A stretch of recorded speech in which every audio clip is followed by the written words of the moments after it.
Hi friends, నేను మీ Sirisha. Welcome back to our channel wonderful women. Friends, ఈ రోజు వీడియోలో పల్లీల పొడి లేదా వేరుశనగ పొడి ఎలా చేసుకోవాలో చూద్దాం. దీన్ని వేడివేడి అన్నంలో తింటే చాలా బాగుంటుంది.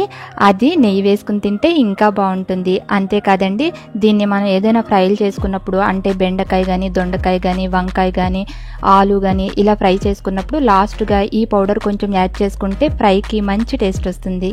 దీన్ని చాలా ఈజీగా కూడా తయారు చేసుకోవచ్చు. మరి ఇంక లేట్ చేయకుండా దీన్ని ఎలా తయారు చేసుకోవాలో చూసేద్దామా. ఫస్ట్ స్టవ్ వెలిగించుకుని ప్యాన్ హీట్ చేసుకుని అందులో ఆయిల్ వేయకుండా 1 కప్పు పల్లీలను యాడ్ చేసుకుని 5 నుంచి 10 నిమిషాల పాటు లో టు మీడియం ఫ్లేమ్లో బాగా కలుపుతూ ఫ్రై చేసుకోవాలి. వీటిని జాగ్రత్తగా అక్కడే ఉండి బాగా కలుపుతూ ఫ్రై చేసుకోవాలండి. లేదంటే ఇవి ఎక్కువ వేపు వచ్చేసి పల్లీల పొడి మళ్ళీ చేదుగా ఉంటుంది. వీటిని గరిటెతో కలుపుతూ ఫ్రై చేసుకునే కన్నా ఇలా ప్యాన్ని కదుపుతూ ఫ్రై చేసుకున్నట్లయితే అన్ని ఈవెన్గా ఫ్రై అవుతాయి. వీటిని స్టవ్ మీద అయితే ఇలా బాగా కలుపుతూ 5 to 10 నిమిషాల వరకు ఫ్రై చేసుకోవాలి.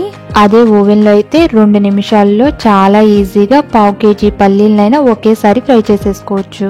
అయితే ఓవెన్లో పల్లీలను ఎలా ఫ్రై చేసుకోవాలనేది ఆల్రెడీ మన ఛానల్లో మైక్రోవేవ్ హ్యాక్స్ అనే వీడియోలో చూపించడం జరిగింది. మీకు ఎవరికైనా కావాలనుకుంటే కింద డిస్క్రిప్షన్ లో గానీ పైన ఐ బటన్ లో గానీ లింక్ ని ప్రొవైడ్ చేస్తాను. అవసరం అనుకుంటే చెక్ చేయండి. ఇలా వీటిని ఒక 5 to 10 నిమిషాలు ఫ్రై చేసుకునేటప్పటికి ఈ విధంగా ఎర్రగా వస్తాయి. ఇప్పుడు ఒక దాన్ని ఇలా మెదిపి చూస్తే దాని పొట్టు ఊడిపోయి లోపల గోల్డెన్ కలర్ ఉండాలి.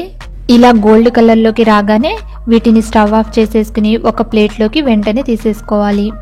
ఇలా ఫ్రై చేసుకున్న పల్లీల్ని కొంచెం వేడి తగ్గిన తర్వాత పొట్టు తీసుకుని పక్కన పెట్టుకోవాలి.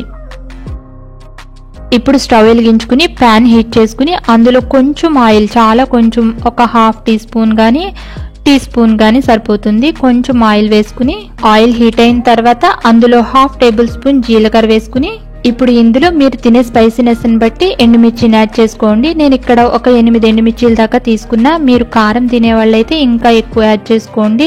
దీంట్లో కొంచెం కారం ఎక్కువే పడుతుంది. వీటిని మాడిపోకుండా బాగా ఎర్రగా వేయించుకోవాలి. ఈ విధంగా ఎండుమిర్చి బాగా వేగిన తర్వాత వీటిని బౌల్లోకి తీసేసుకోవాలి. ఇవి కొంచెం చల్లారిన తర్వాత ఒక మిక్సీ జార్ తీసుకుని అందులో ఈ ఎండుమిర్చి జీలకర్రని యాడ్ చేసుకుని దీంట్లోనే టేస్ట్ కి సరిపడా కల్లుప్పు ఉంటుంది కదా, దాన్ని యాడ్ చేసుకుని వీటిని మెత్తగా గ్రైండ్ చేసుకోవాలి. ఇలా ఎండుమిర్చిని గ్రైండ్ చేసుకున్న తర్వాత ఇందులో ముందుగా వేయించి పొట్టు తీసి పెట్టుకున్న పల్లీలను వేసుకుని వీటిని కోర్స్ గా గ్రైండ్ చేసుకోవాలి. మిక్సీని ఒకేసారి బర్రమని తిప్పేయకండి, మళ్ళీ అది పొడి కాస్త పేస్ట్ అయిపోతుంది. సో నెమ్మదిగా జస్ట్ ఇలా 2-3 సార్లు తిప్పి వదిలేస్తే సరిపోతుంది. దీన్ని ఈ విధంగా కొంచెం బరకగా గ్రైండ్ చేసుకున్న తర్వాత దీంట్లో ఫైనల్ గా ఒక 4 వెల్లుల్లి రెబ్బలు పొట్టుతో సహా వేసేసుకోవాలి. ఇప్పుడు మిక్సీని ఎక్కువగా తిప్పకుండా జస్ట్ ఒకేసారి ఇలా తిప్పి గ్రైండ్ చేసుకుంటే వీటిని సరిపోతుంది. ఈ విధంగా పొడిని గ్రైండ్ చేసుకుంటే పల్లీల పొడి రెడీ అయిపోయింది. దీన్ని ఇలా ఎయిర్టైట్ గ్లాస్ కంటైనర్ లో కనుక స్టోర్ చేసుకుంటే దాదాపు 1 రోజులైనా కూడా నిల్వ ఉంటుంది. కొంచెం టైం దొరికినప్పుడు ఇలా పొడి చేసి పెట్టుకుంటే మనకి అన్నంలో గానీ టిఫిన్ లో గానీ తినడానికి బాగుంటుంది. సో ఫ్రెండ్స్, చూసారుగా పల్లీల పొడిని ఈ విధంగా ఈజీగా క్విక్ గా తయారు చేసుకోవచ్చు. ఈసారి మీరు తయారు చేసేటప్పుడు ఈ విధంగా ట్రై చేసి చూడండి.